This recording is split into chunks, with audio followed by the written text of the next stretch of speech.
which I've told that story a number of times. Have you? Yeah. In this one?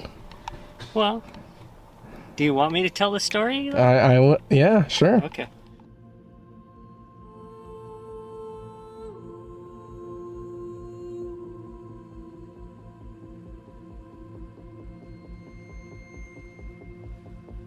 I don't know exactly how old I was. It was in the late 70s. My parents had a cabin in Packwood, Washington. And it was springtime. We were out cutting wood for the cabin, and there was a fresh clear cut where you could see down the valley and you could see Packwood, the town, and Dad wanted to take pictures of it. And he parked, and I noticed there was tracks along the side of the road. And when I was a kid, I was really into tracks, animal tracks and stuff. And it had been not long after seeing the In Search of show. Well, I get out and I walk over to these tracks, and they're walking up the side of the road, and it was like a combination of slush and mud because there were still some little patches of snow up there. And the track that I sat over, I don't remember exact details, but it was a barefoot and it was really big. And I told Dad, Bigfoot. And my dad comes over, and I'm, a kid squatted down on the ground, and I'm pointing at the track, and Dad's like, "Oh, it's probably just a hunter's track." And I'm like, "It is, Dad. He doesn't have shoes on." And my dad, I just turned at that point and I look at my dad, and this is what I really remember, his eyes just bugging out of his head. And he goes, "Get in the truck." And we left. Wow. And actually, a couple of years ago, Dad's 80 now, he asked me, he goes, "You remember those tracks we found?" I'm like, "Yeah, I remember those tracks we found." He goes, "You think those are Bigfoot?" I said, "I do now."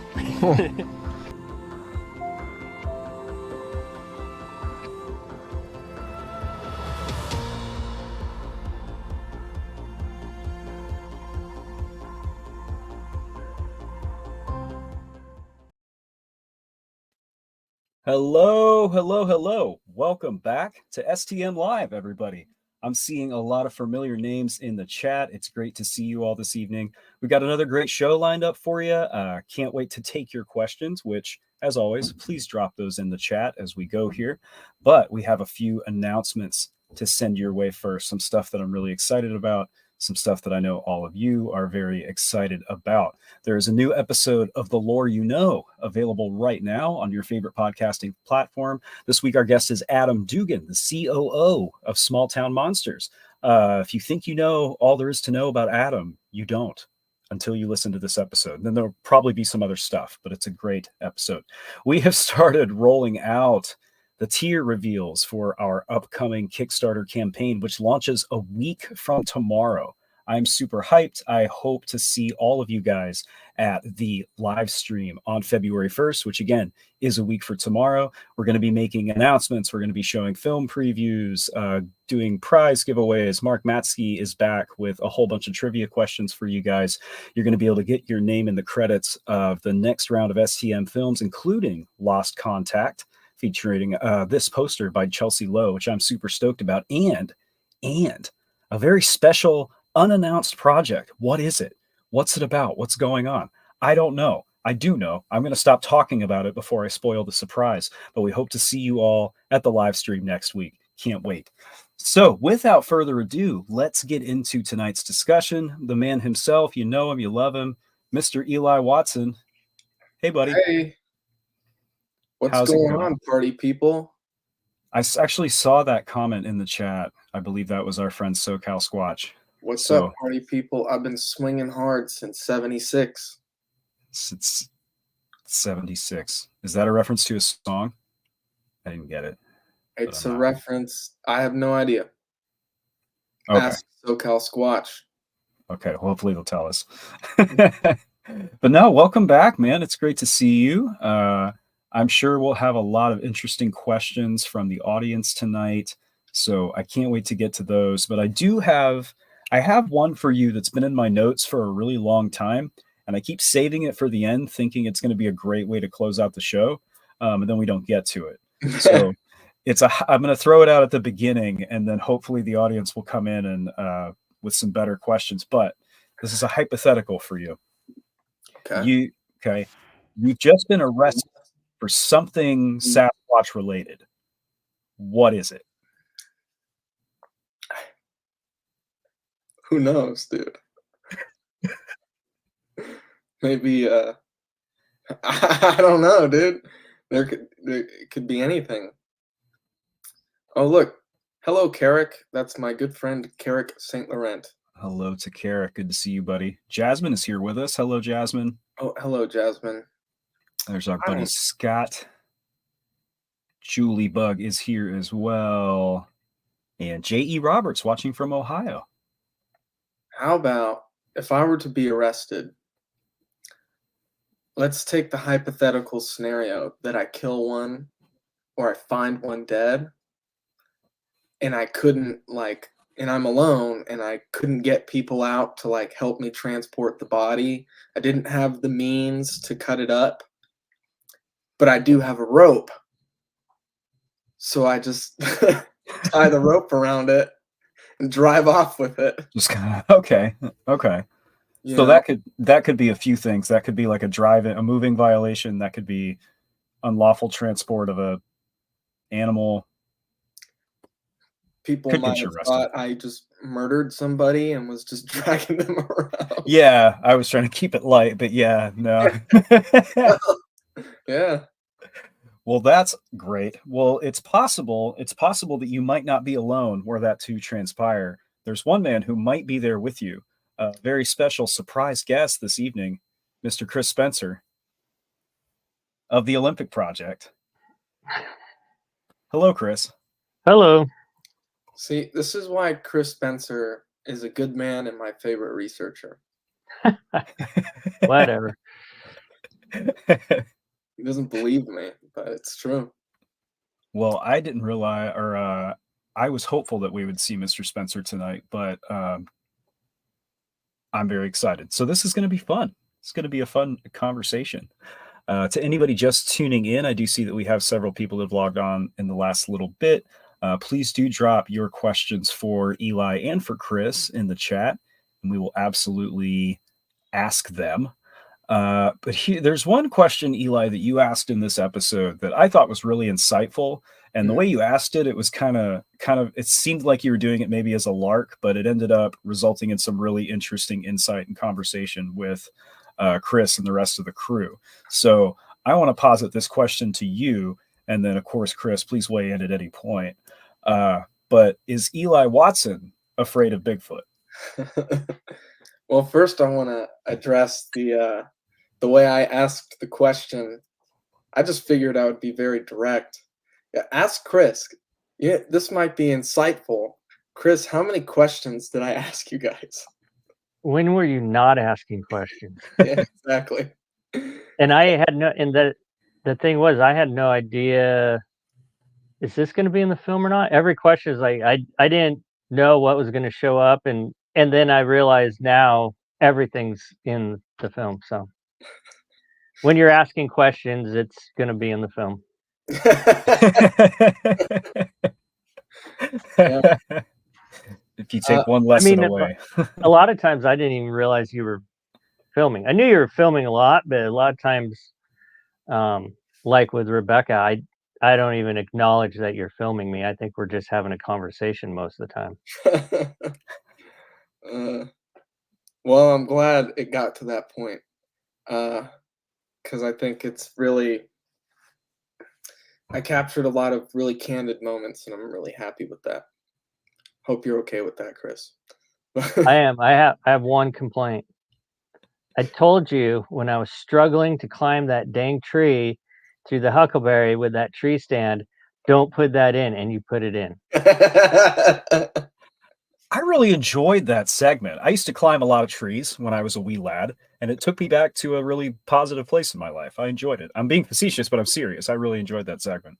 There's a huckleberry bush on the backside of the tree, and then there was another little tree growing right where I was climbing through that, and the back of the tree stand was hanging up on that, and so I look kind of goofy.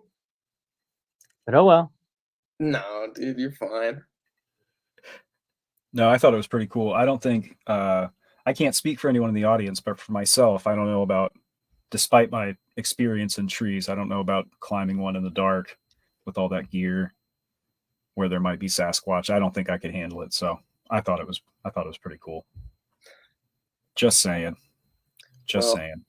To answer your question though, Aaron, if I'm afraid of Bigfoot, I would say probably yes. Honestly.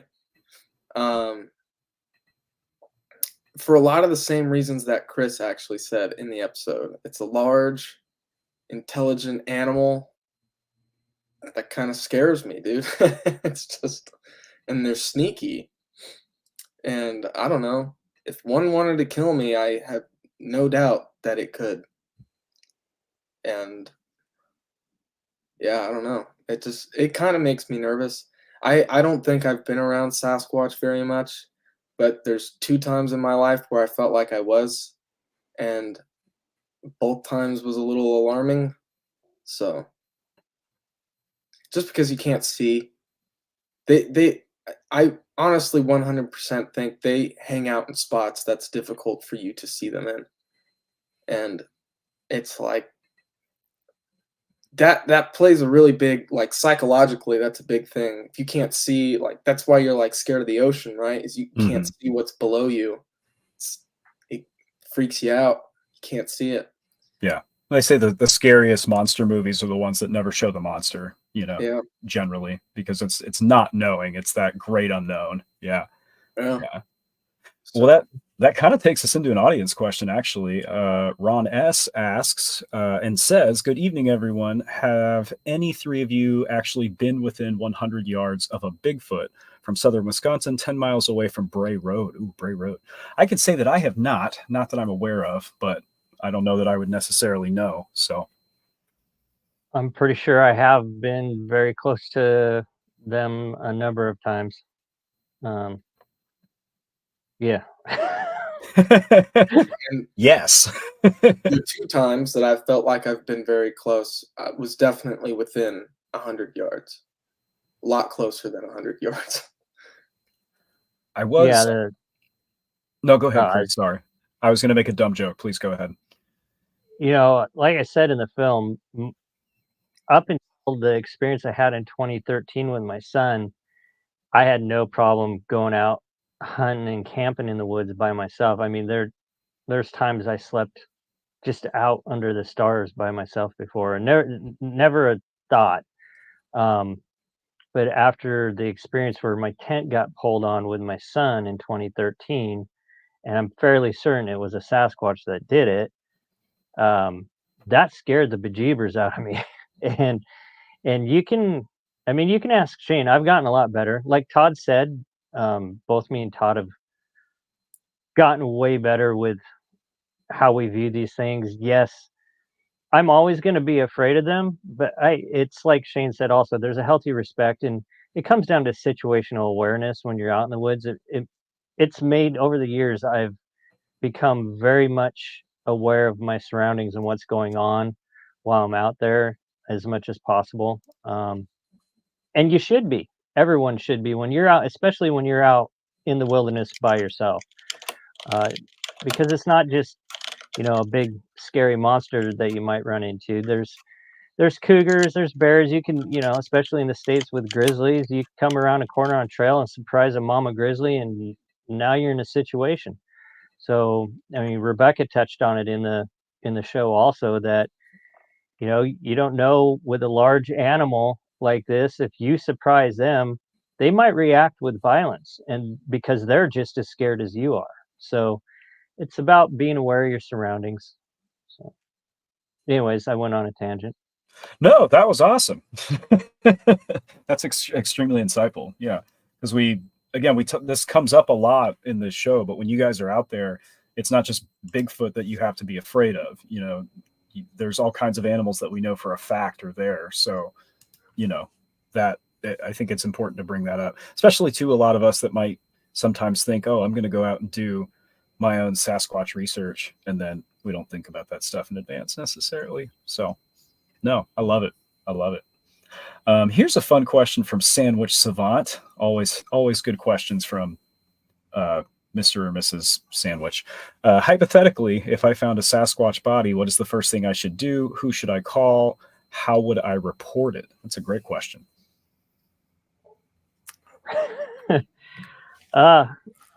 We kind of touched on that a little bit the last one, but first thing you should do is photograph as much as you can, video it if you have your phone and can video. I mean, I would just document it as much as possible before you go running off to report it.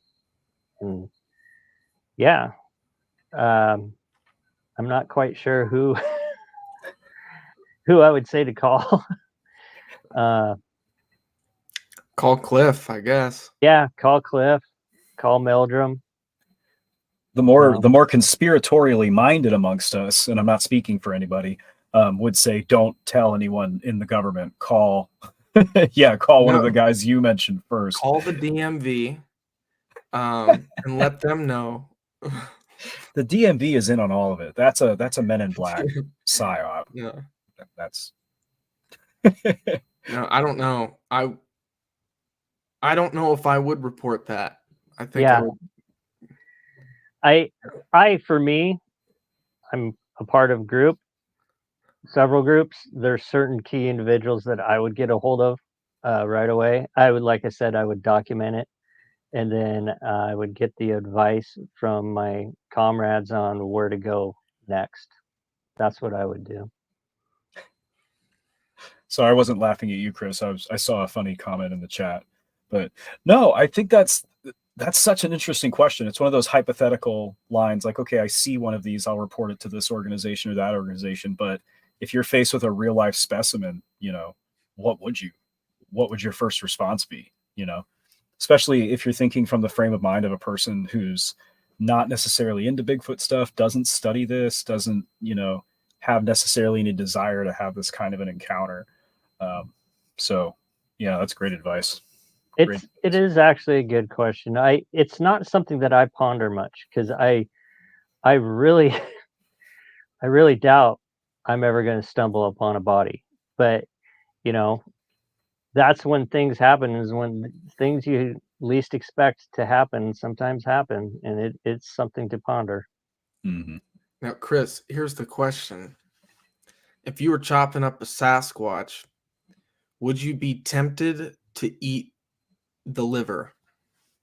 No, I'll draw the line there. Chris logs off. He's like, okay. No, yeah. There's so many different variables in a situation like that. Odds are I'm going to have people with me. But if I was to stumble upon one by myself, I'd go back to what Grover Krantz told me in 1991. Cut a hand or a foot off and get out of there after you photograph it as much as possible. So. Well, that's the other thing too. Like a hand and a foot are probably the easiest things to cut off. I would think. Well, even Krantz said, if it's like, if it's been dead for a while, then you're probably fine. But if it's like a recent dead one, there's probably others around, and who knows how they're going to react to you messing with their relative. So. Oh, that's a good point. There may still be more around. Ooh. Well, we actually have an audience question. It kind of goes along with that, and this may be a hypothetical, theoretical thing for us to talk about, but those are some of my favorites. Samwise Gamgee asks, do Bigfoot bury their dead? Have no clue. Yeah, I don't know. I always, with that kind of scenario, I always go back to what other predators do. I don't think these things die sudden deaths. Most predators, ambush predators like cougars and bears, they die of natural causes. They get injured, they get sick, and they go hide themselves until they feel better. And sometimes they don't feel better and they die where they've hidden themselves. They'll hide themselves where they feel safe. And that's my thinking on it. Mm-hmm. Even domestic animals will do that. Dogs and cats will retreat to a corner or hide under the couch, and if you watch some of, like, what was it, Some of the recent shows, documentaries on chimpanzees that have been out, I know one was on Netflix. They were all shows on different channels before they hit Netflix. But if you watch them, they show some of the older chimps that they kind of just walk off and they don't come back. They go out when it's their time and they go hide themselves, and they don't come back. Interesting question. Thank you for that, Samwise. This is the comment that made me chuckle here a moment ago. Crash Course Cryptozoology, our good friend Carrick, says that Eli has promised to record me first, save me later if I'm ever attacked by a Sasquatch. He is truly fearless. So we can all hope for such a stout companion in the face of Sasquatch. I mean, Carrick's sacrifice will only go to serve, like his noble sacrifice of him getting attacked, and then I'll record it just for me to post it on Facebook and people to tell me that it's fake. Yeah, that's true. That's true. But then where's Carrick? Where's Carrick? Well, he faked his death and moved to Cuba. And now he's living with Tupac as his neighbor. And the message boards go wild. But Carrick does have a follow-up question for us. A real question, though. Eli, what has been your most memorable experience in filming Road to Discovery? And hey, BH, good to see you. Here's another of our friends in the chat. Hello, BH. Good to see you. Yes, I agree. But most memorable experience in filming Road to Discovery? I don't know. Short answer is I don't know. There was a lot of things happening on that past trip, on that trip in particular. I was at a very unique time in my life. So, in a way, that trip itself was very calming and relaxing for me. And putting together the series has been a very similar experience. Because originally this series was supposed to be like a limited series, and I've told Seth already that I would want to just keep it going. There's enough to cover that we could keep going, and it's not going to get stale, and it also doesn't stress me out. So he said that on the show a couple weeks ago. So who did? I did. Seth, that there was interest in extending it. Yeah. Oh, yeah. It's definitely going to be extended. For how long? I don't know. Until I retire. It's gonna be, who knows? With retirement ages going the way they're going, it'll be another 60 years worth of Road to Discovery. So we can all look forward to that. Yeah, I figure I'll be running live streams and writing books about werewolves until I die. So right there with you. Yeah. No, I guess I would just say, yeah, it's the whole filming and creation of this series has been very memorable for me. Probably my favorite production I've made with Small Town Monsters thus far. There's one that's competing for it, but I'm not allowed to say what it is. But it's, possible that people could find out more if they tune into an upcoming live stream, Yep. Possible. Having to do with the Kickstarter. I don't know. Maybe We'll have some luck and you'll get killed out in the field with us and we'll get that on film. Because we all got GoPros going and Rebecca's filming too. So that would be cool. Rebecca will have to step up and put together the last episode. Yeah. I love how nihilistic Chris is about it. Maybe we'll all die and that'll finally prove it. Yeah. Awesome. Great question, Carrick. Thank you for that. Here's a fun one for our guests. I Seek Light asks, have you heard of Sasquatch resembling a giant hairy spider as it droops down?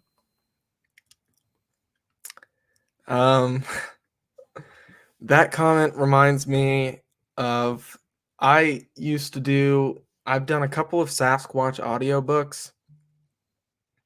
I'm on Audible. Look me up. And one of them is called Sasquatch Spider Apes. And it basically revolves around the theory. not even a theory, the concept that Sasquatch drops to all fours and crawls around. Not that they stick to walls or shoot spider webs, just that they crawl around, and that's a spider ape. So I was gonna say. to that, a very good friend of mine, Bart Catino, when he saw one in Therm, uh, I can't remember. It's over 10 years ago now, up at Bumping. That individual dropped down to almost its belly several times and was very creepy as it did it, because it was trying to figure out.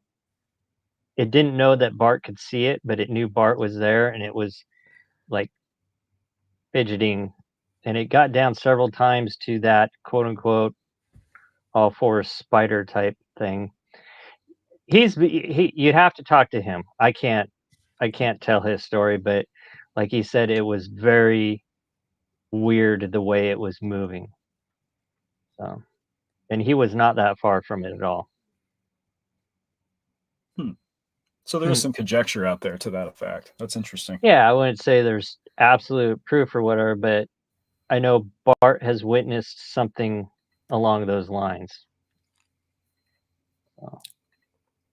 Very interesting. Great question, I Seek Light. Love to go down those paths. Our friend Scott, actually, you answered this a moment ago, but I got to shout out Scott anytime he's here. Eli, what has been the best part in filming / creating the Road to Discovery series? So if you have a follow-up answer, but you did answer that a moment ago. Hello, Scott. Always good to see you. I think just how different it is from everything else that I've created and everything else that's on the channel. Because I think we've talked about this a little bit, but the thing I aimed to do was just to recreate like an old school Bigfoot doc and have that kind of vibe. And I don't know if I really 100% captured that, but I feel like I caught lightning in a bottle of some kind of like this really relaxing documentary style. And it's also very informative too. And I think I just decided that I was tired of making really fast-paced stuff that wasn't super informative. Not that like I would say Mysteries and Monsters, what I was making before this show was informative but much more fast-paced. And I think I was tired of that fast-paced. So I wanted to slow it down, and especially with the Olympic project and everything that goes on, there's so much. It's like I want to give everything its moment to shine. Like if there's going to be a definitive documentary, that's what this needs to be. And that's how I ended up with the last episode. I mean, the first episode was an hour. Second episode was 90 minutes. The third episode was an hour and 50 minutes, but I split that in half. So I'm hoping that the trend starts going back down in length and doesn't keep ballooning in size.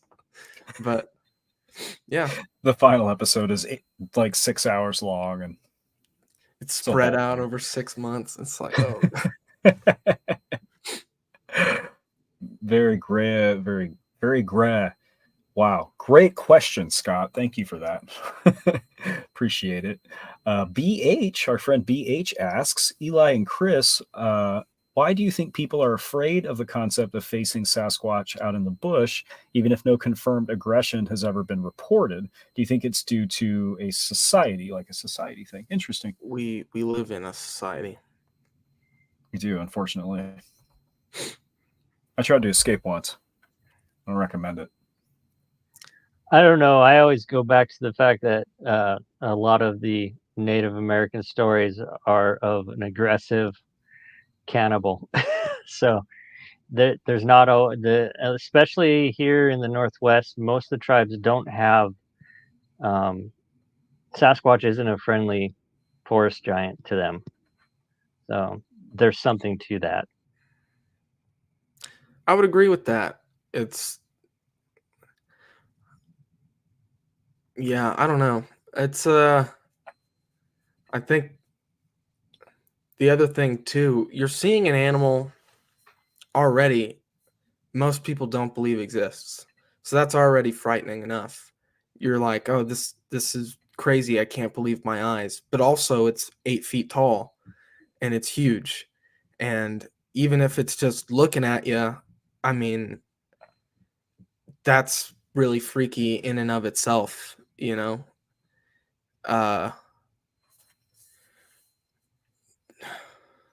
Yeah, I don't know. I don't know if it's a societal conditioning thing anymore. It's like,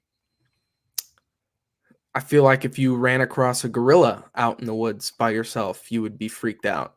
And gorillas are shorter than humans, you know, uh, or a chimp or an orangutan, or, you know, I know those have more confirmed cases of aggression, but I don't know. It's just the aspect that you're not in control of that situation. I think There's it's also, well, there's also going back. I mean, I'm history and anthropology is my thing, and we were not the only, you know, Mm, bipedal uprock walking apes on this planet, and we shared the planet with a number of other species of hominin um, in recent past, and so we competed with those individuals. And I think there's an ingrained, I can't remember the term for it, but I think there's an ingrained fear into coming across another individual, whether it's your species or not. I mean, I've been out in the woods and run into people, and it kind of freaked me out because I didn't expect to see them there. So yeah, there's a lot of different aspects uh, to it, but like especially what Eli said. I mean, you run into something that big, and even though I absolutely believe they exist, I still have not had a close sighting of one. Um, I don't know how I'm going to react. I know I'm going to be afraid no matter what. I'm hopefully get my camera up and start taking pictures. But if I'm close to one, you know, face to face with one, uh, I think it's silly to say you wouldn't be afraid. Yeah, I think there's a natural response in us too with any wild animal to kind of recoil and like have that fight or flight response. I found a possum in my shed a few months ago, and it freaked me out. And that I settled down after several hours and got a broom and ushered him out of there. But that's just a small animal, It's something that's bigger than you that isn't supposed to be there, like you guys said. Like I can imagine being terrified. So great question, BH. Very insightful. thanks, Uh, BH. Always good to see you. Yeah. Sign Digger asks, any of you guys ever hear of stick to tree hitting, near Skilak Lake, Alaska? I'm not familiar with that area. Neither am I. Sorry. No. Afraid not, sign Digger. I'm afraid we don't have any info on that, but maybe you know more. You can point us towards something. Scotty B has a comment that connected to what we were discussing a moment ago, but there are hardly any reports of them harming humans, though. So, interesting. Well, also, you have to take into consideration that if it wanted to harm a human, your chances of escape are very, very slim. So, Yeah, yeah. as they say, dead men tell no tales. So, Interesting. Yeah. I always find just the topic of aggressive versus non-aggressive Sasquatch to be very interesting. So, Mr. Dollar Store Gloves, this one we can all weigh in on, asks, what is your mysterious dream cryptid you would love to look for? Oren Pendek, Yeti, Jimmy Hoffa. What's your dream cryptid right now, Eli? What are you chasing in your mind? dream cryptid at this point would probably be the Yeti, or going down south into like South America, the Mapinguari, which I mean, or actually I have a few as it keeps going. The Keep 'em Mapid coming. Wari is reported. There's like 2 different versions that I keep coming across. There's like a giant ground sloth that has survived into modern day, and then a more Sasquatch type. But then also recently, I just did a bunch of research into woolly mammoths, and woolly mammoths possibly could have lived in stretches of the taiga, which the taiga is a large forest. I think the largest forest in the world at 3 million square miles in Russia. That's about 2/3 the size of the United States. And some people speculate that woolly mammoths could have survived into present day by staying in the woods, which I see no reason. I mean, if a forest is that big, there's stuff that could be in there that people would never see, and it's also difficult to traverse because it's so cold. So, yeah, those are my answers. Thanks. I have been Eli Watson. How about you, Chris? Or are you're already I'm already doing it. I have an interest in all the cryptids below. I have an interest in Yeti and ring pendek. Ring pendek for a while, really. I was really interested in that, and I've read what there is on that. But I obsess about Sasquatch. I live in Sasquatch country. That's what I do. I'm already, chasing it. That's awesome, man. Mine, I've got a hard curveball on this one. I would really like to dig into Quetzalcoatl of Mesoamerican mythology because, we have this depiction of a giant snake with feathers. And then within the last few decades, scientists figured out that a lot of dinosaurs had feathers. So that's an interesting thing to me. And I'd like to talk to people that know more about, Mesoamerican mythology and archaeology and things like that to just explore that. There's probably nothing to it. I probably read too many sci-fi things. No, I actually, let me add on to that because I just found out about this, but looking into the history of woolly mammoths, the way they're commonly depicted, you see cavemen hunting mammoths all the time. That was not the initial assumption when we found their bones. The initial assumption was that they lived so long ago that we never lived alongside them. And yet there was, Siberian depictions, northern Canada depictions of woolly mammoths, people with woolly mammoths, people riding woolly mammoths, and yet modern science kept rejecting that and saying that that's impossible up until like 1930. So it's like 100 years ago. So it's pretty, and I've haven't dug into it too much, but I've seen some depictions, some ancient depictions of people drawing dinosaurs. Like you said, Quetzalcoatl, like that could be a depiction of people living alongside dinosaurs. But because of the way the scientific community is set up, they don't want to ever admit that they're wrong or that they could be wrong. So they just say it's impossible. Yeah. Yeah. So who knows? They're doing the same thing with Bigfoot when you think about it. Their stance is that there's no great apes living in North America. Despite all this evidence to the contrary. Yeah, but yeah. So yeah, that's my answer. There you go. Yeah. Happy birthday.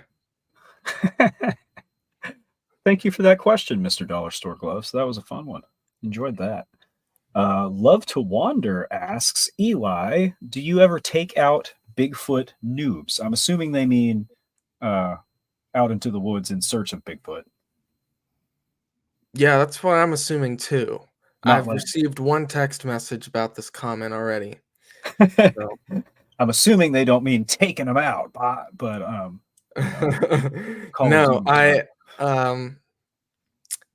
I don't.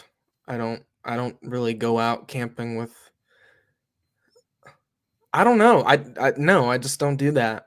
I I guess not that I'm like against it. I just haven't had an opportunity, and I'm also not actively like seeking out people who haven't looked into Bigfoot to go camping and look for Bigfoot with. That's not something I particularly have an interest in.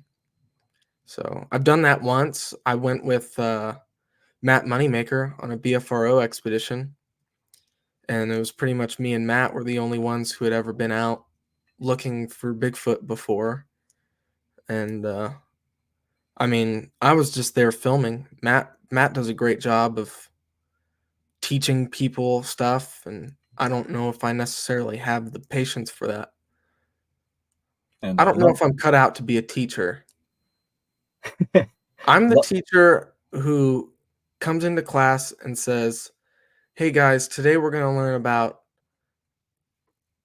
X, Y, Z, and I'm just going to show you a documentary about it." Put a video on. Yeah. Yep. Love to Wander does clarify that they were referring to new guys who are out looking for Bigfoot. So, Yep. yeah, great concept. I love that idea. I do think there may be some like liability issues involved that we'd have to have some kind of a lawyer work out for us, but really cool idea. Thank you for that, Love to Wander. Harvest Mary Moon asks, do they have longer lifespan than humans? Referring to Bigfoot, I'm assuming. Who knows? I mean, best guess, Shane's talked about this a lot. They probably have a similar lifespan to other great apes, and you know, they're definitely smaller in number, which means they're spending more time with their parents as young, and they probably have a little bit longer lifespan than the other animals in the woods. But I wouldn't say that they have any greater lifespan than the other great apes. So 40, 50 years. Who knows? Maybe longer. It's a fun line of speculation. I was trying to think, what data would we need to track something like that, like to even speculate on it. So very interesting. To watch one be born and then watch that same one die. Well, I know, but other than that, Great question, Harvest Mary Moon. Thank you very much. Poncho Zorch has a fun question for us. Who's in the Aper camp and the Wooer camp? And I'm assuming we're talking about flesh and blood creature versus a more supernatural or spectral entity as far as Bigfoot goes. Well, I will say this. If it turns out Bigfoot has anything to do with the woo, I'm done. I'm out. Bailing. Yep. Yeah, I'm pretty solidified into the Aper camp, I guess you would call it. That's not to say, though, that I won't listen to someone who's more in the supernatural side. Because someone I consider a friend and someone that I really enjoy talking to is Henry Franzoni. And he's definitely not in the these things are great apes camp. But he's a really intelligent guy, and he just has different thoughts. So, yeah. That's a great question. Yeah. I tend to fall more in the biological animal camp, and it seems like the majority of the people I know who have spent a lot of time researching this, that seems to be where they're at too. So, and because I'm a coward, I just agree with whatever you guys say. But no, great question, Poncho. Thank you for that. Smiley Face 57 asks, greetings all. Chris, do you have any new audio recordings from Area A you could share with us? Area A. I don't have any recordings from Area A. Rebecca was up there, but it rained most of the time, and I haven't even looked at any of her audio. So maybe. Stay tuned. Maybe. In an upcoming edition of The Road to Discovery. Well, Alex just did a whole series on Area A, Dark Coast. That's right. So for more on that, more on Area A, check that out for sure. Here's a question from Scott. Eli, any chance of us getting a Lego Bigfoot film from you? I I would don't like think this. so. I Oh. don't make Lego movies. You could though. It's the audience is asking for it. They are. This whole thing behind me here is a castle I'm working on. I wondered what that was. Yeah, it slowly gets bigger every episode. I was It gonna gets say, I taller feel like and I've seen taller. it before. I assumed like a doomsday something or other, but No, yeah, it's a castle that I'm working on. very cool. But yeah, no, I don't have the patience for the stop motion. Although I'm sure I could be very good at it if I wanted to, but I don't want to. That's the attitude I think everyone should take in life, because people can get really good at things if they want to. You can do whatever you set your mind to. I believe that 100%. The problem with me is there are things that I don't want to do, like make Lego movies. Sorry, Scott. That's a great answer. No, I'm with you, Scott. I hope that Eli changes his mind one day, but I feel that. I played around with stop motion in the early days of YouTube. Yeah. It's very difficult, and I was very bad at it. So, no, I feel that. Let's see. Hat Powser asks, "Hours? You got freaked out by a possum for hours, dude?" Laughing emoji. Yes, I did. Yes, I did. I wasn't prepared for that situation. What? Not embarrassed to admit that. There's a reason I write books about this stuff instead of going out in the woods and doing it. So yes, Hat Powser. I did. I did not enjoy that experience. Julie Bug asks, Eli, how and when did you get into all things cryptid? Well,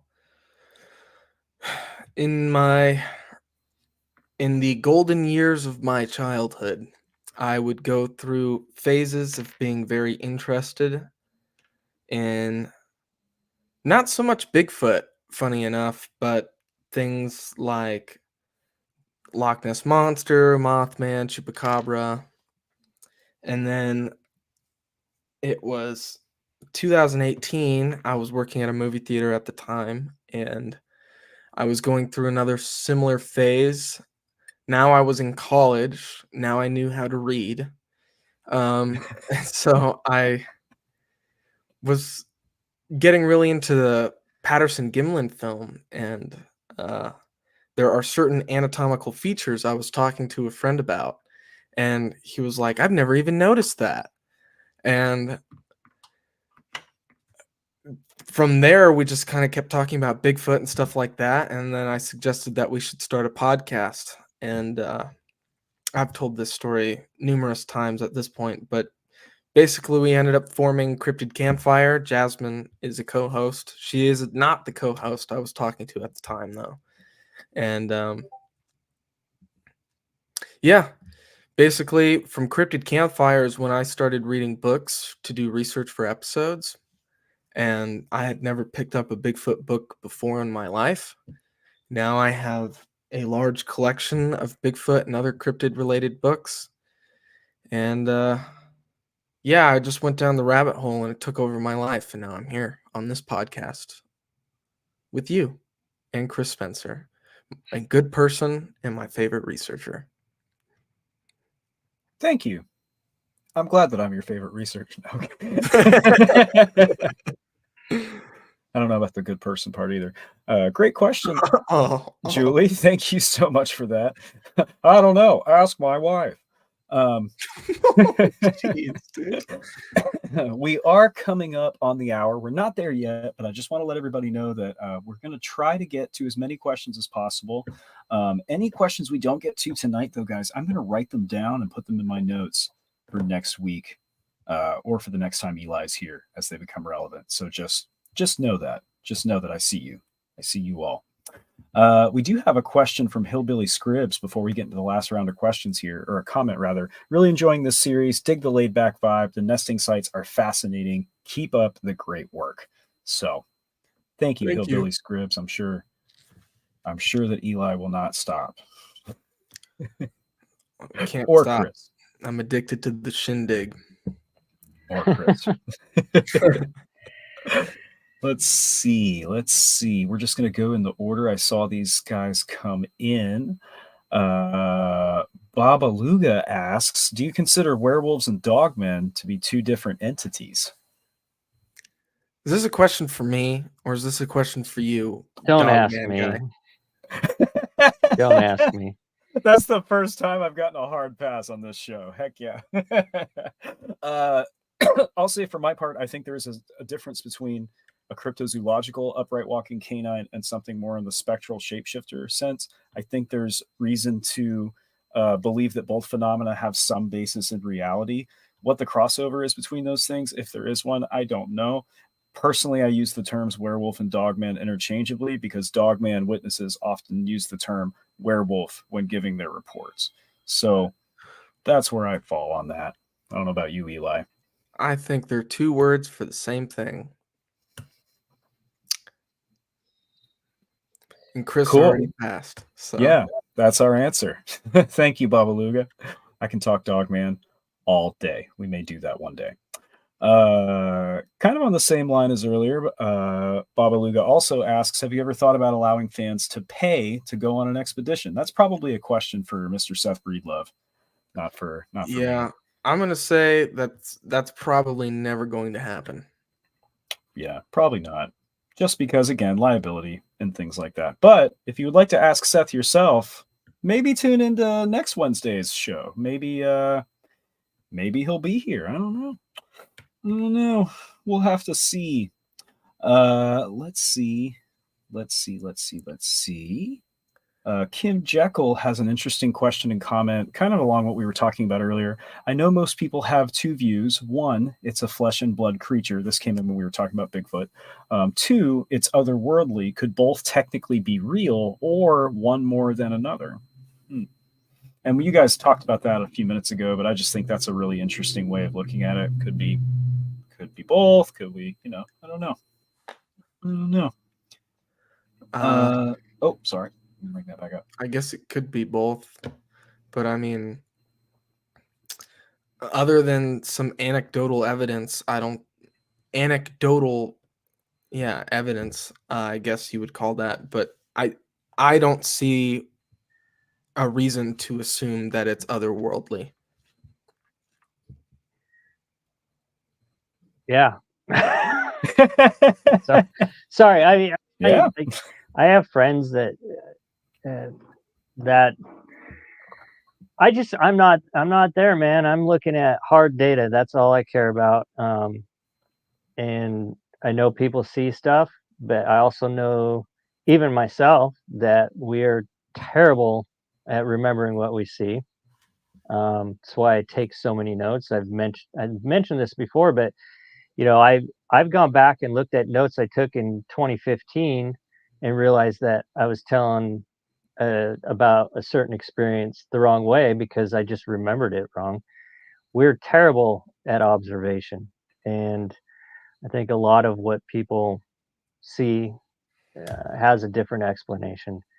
It's not that I don't believe in the spiritual realm. I do, absolutely, but I'm not collecting anything that would point in that direction right now.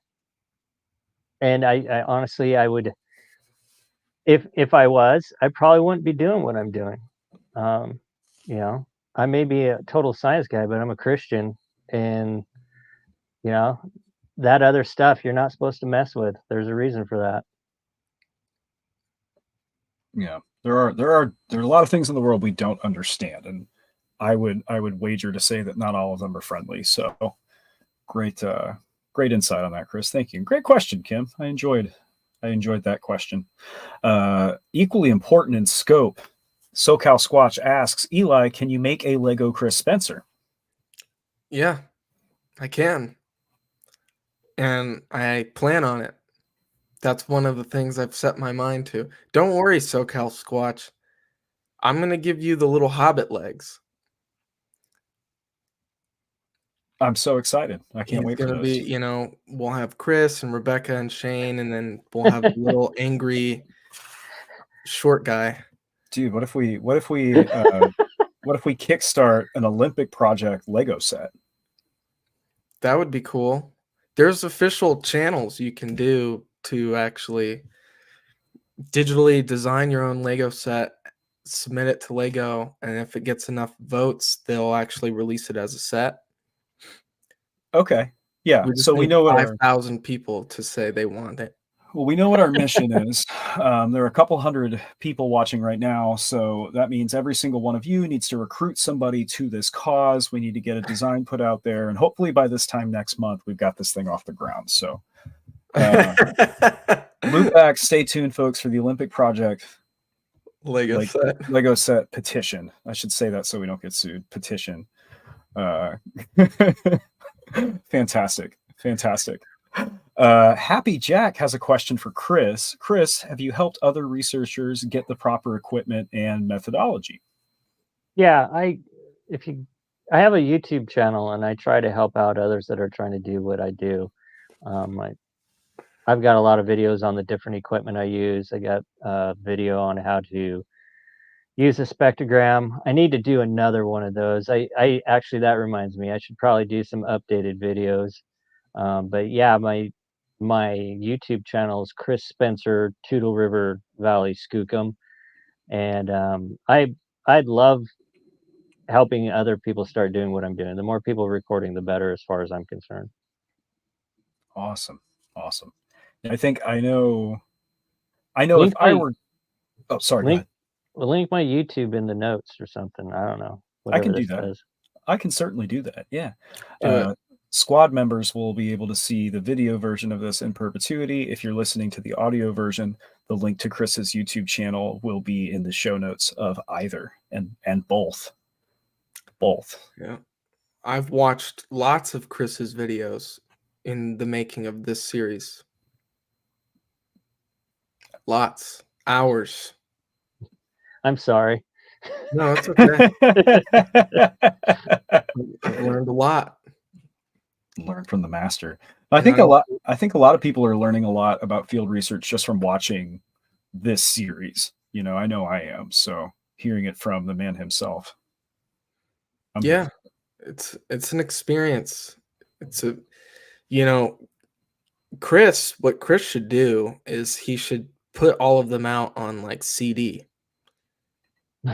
Since you primarily deal with audio, you could do like, old school, like Ron Moorhead did the Sierra Sound CD. You could do the Chris Spencer Olympic Project CD. CDs are going to come back around like vinyl if they're not already. I don't know what the kids are into. Just saying. Yeah. Oh yeah, I believe you. Let's see. One final question for the night. And there are a lot of really great ones in here, but I do want to bring our friend Babaluga back one more time because I think this is another really interesting speculative question. Do you think Sasquatches vary in genome as much as bears do? I have no idea. Actually, I have no clue. Yeah. I have not even pondered that. So that's an interesting idea. I ponder a lot of different things, but that's not one of them that I've pondered. Might be a fun line of research. I would personally, I think I would need to know more about bears and then more about Sasquatch, which I don't know a ton about Sasquatch. Maybe I shouldn't admit that hosting this show, but no, interesting line of questioning, Babaluga. I really enjoy those speculative, hypothetical, looking at these things through zoological concept. Really, really interesting stuff. Mm-hmm. Well, we have Babaluga always bringing the good questions, just like the rest of our audience. So tonight, folks, there are several questions we didn't get to. I want you to know that I have them highlighted. They are saved in my notes. And next time Eli comes back, we will do our best to get to as many of them as possible. But we have reached the conclusion of tonight's show. So thank you, Chris. Thank you, Eli, for joining us. Great to have you both back. Glad to be here. Glad to be here, brother. I appreciate that. No well, problem. we will hope to see you both again very soon. And join us next week for a very special episode featuring, I'm not going to ruin it. We'll find out then. And join us next week, of course, for the live stream on Thursday, a week from tomorrow, for the launch of our Kickstarter campaign. Keep an eye on our socials for more information on that. And in the meantime, thank you for tuning in to STM Live.